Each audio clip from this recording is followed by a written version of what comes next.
금요일 고린도전서 12장 12절부터 20절 말씀입니다. 몸은 하나인데 많은 지체가 있고 몸에 지체가 많으나 한 몸임과 같이 그리스도도 그러하니라. 우리가 유대인이나 헬라인이나 종이나 자유인이나 다 한 성령으로 세례를 받아 한 몸이 되었고 또 다 한 성령을 마시게 하셨느니라.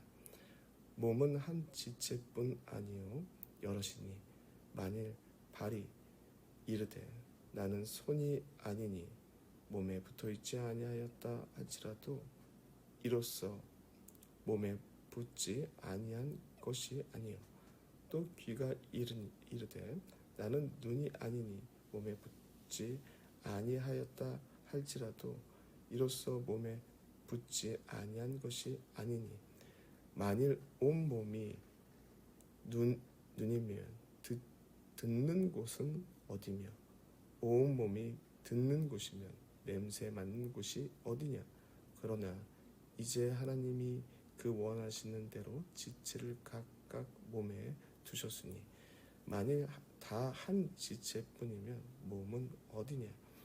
이제 지체는 많으나 몸은 하나라. 아멘. 고린도전서 12장부터 14장까지는 교회 안의 은사에 대한 이야기를 다루고 있습니다. 당시 고린도 교회 성도들은 은사에 대한 이해가 부족하여서 무질서하게 발휘하고 있었습니다. 그래서 그로 인해 상당히 어려운 문제들이 교회 안에 발생되고 있었습니다. 이에 바울은 성령의 은사에 대한 바른 이해를 통해서 교회 공동체가 건강히 서가기를 소망하는 마음으로 말씀을 전하고 있습니다. 그중에 오늘 본문 말씀을 보시면 앞서 언급되었던 교회 안의 다양한 은사에 대한 이해를 돕기 위해서 바울은 한 가지 비유를 들어서 설명하고 있습니다. 12절, 13절을 함께 보시면요. 몸은 하나인데 많은 지체가 있고 몸은 지체가 많으나 한 몸과 같이 그리스도도 그러하니라. 우리가 유대인이나 헬라인이나 종이나 자유인이나 다 한 성령으로 세례를 받아 한 몸이 되었고 또 한 성령을 마시게 하셨느니라 라고 되어 있습니다.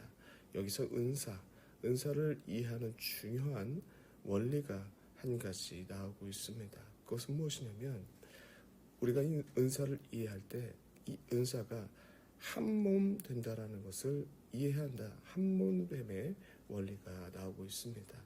여기서의 핵심은 은사를 우열과 열등의 개념으로 이해해서는 안 된다라는 내용이 나오는 것이죠. 교회 공동체는 다양성이 존중돼야 합니다. 교회 안은 이 다양성이 존중되고 인정돼야 되는 곳이 바로 교회 공동체입니다. 그렇기 때문에 그 안에서는 차별이 있어서는 안 됩니다.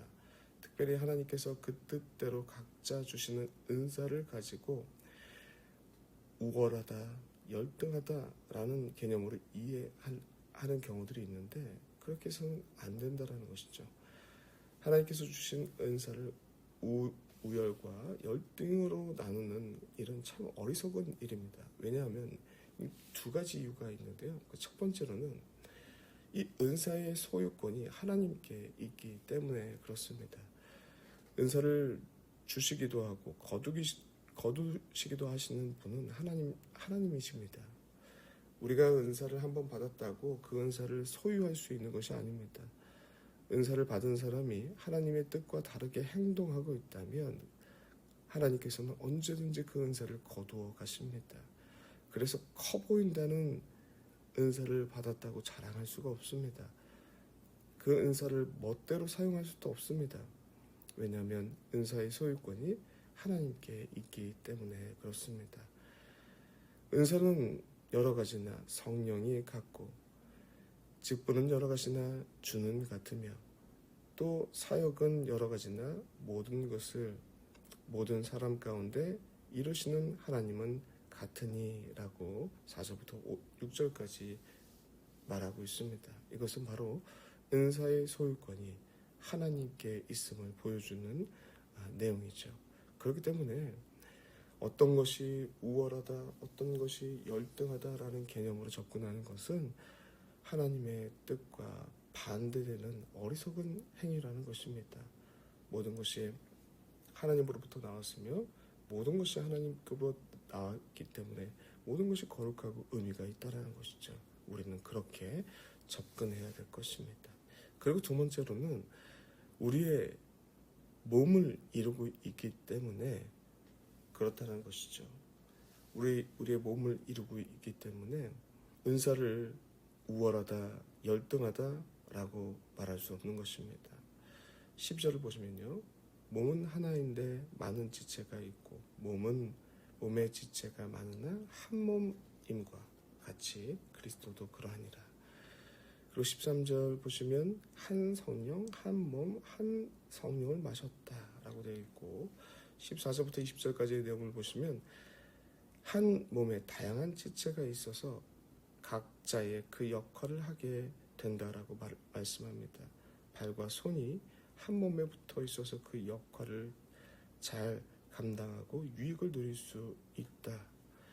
눈도 코도 귀도 각자의 역할을 하기 때문에 마찬가지로 한 몸됨의 유익을 누린다라는 내용이 나오고 있습니다. 그런데 그 중에 몇 가지가 몸에서 중요한 역할을 하므로 귀하게 여기고 다른 어떤 것들은 어떤 지체는 열등하게 여기는 것으로 여기는 경우는 없다라는 것이죠. 우리의 몸에 어떤 것은 우월하고 어떤 것은 열등하니까 관리도 안 하고 그리고 심지어 열등하니까 잘라버리는 사람은 그 어디에도 없습니다. 왜냐하면 한 몸 되기 때문에 그렇습니다. 모든 몸에 붙어있는 모든 것들이 귀한 기능을 하고 있다라는 것이죠. 오늘 본문은 바로 이 점을 비유와 설명을 통해서 교회 공동체도 마찬가지다라는 것을 바울은 얘기하고 있습니다. 그러므로 사랑하는 성도 여러분들, 오늘 말씀은 우리가 교회 공동체를 이루고 살아갈 때 아주 중요한 원리에 대해서 기준을 제시합니다. 정리하겠습니다. 한몸됨의 원리, 은사는 우열과 열등의 개념으로 접근해서는 안 된다는 것이죠. 왜냐하면 은사의 소유권이 하나님께 있기 때문에 그렇습니다. 그리고 우리는 한 몸을 이루고 있기 때문에 그렇습니다. 의정부 비전교회는 초대교회 바로 그 교회를 표방합니다. 초대교회는 그리스도 안에서 인종과 지위와 신분과 성별과 연령 이 모든 다양성을 존중하고 인정하는 열린 공동체였습니다. 누구든지 그 중심에 예수 그리스도가 있다면 존중받았고 공동체의 원으로 인정받았습니다. 그리고 가족처럼 받아들였습니다. 그리고 더 나아가 한 몸 된다라는 것을 고백하는 공동체였습니다. 이것이 세상 가치와 문화에 역행하는 참 어려운 일입니다. 그러나 이 불가능한 일이 예수 그리스도 안에서 가능하다고 주님은 말씀하십니다. 이 불가능한 것을 주님 안에서 이룰 때 교회는 세상과 다른 영광스러운 모습이 나타날 것이다 라고 말씀하셨습니다. 그리고 초대교회가 본을 보였습니다. 그러므로 우리 교회 공동체는 주님 안에서 이 다양성과 그리고 다양성을 존중하고 인정하는 이런 실천을 통해서 교회의 영광스러움을 드러내야 할 것입니다. 이 귀한 일들 가운데 우리가 쓰임받게 될 것입니다. 우리 안에 다양성 그리고 또한 한몸됨의 원리가 있다라는 것을 잊지 마시길 바랍니다. 기도하겠습니다. 하나님 아버지 너무나도 감사합니다. 우리 교회 안에는 다양한 사람들이 모입니다. 다양한 은사들을 가지고 있습니다. 그 모든 것이 하나님께로 나옴을 고백합니다. 그러므로 우리가 잊지 말아야 될 것은 우리가 한몸됨을 이룬다는 것을 잊지 않도록 주님 도와주시옵소서.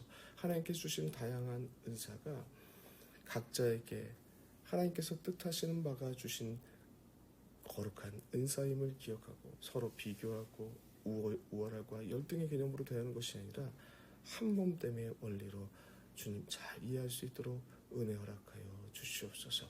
감사드렸고 예수 그리스도 이름으로 기도드리옵나이다. 아멘.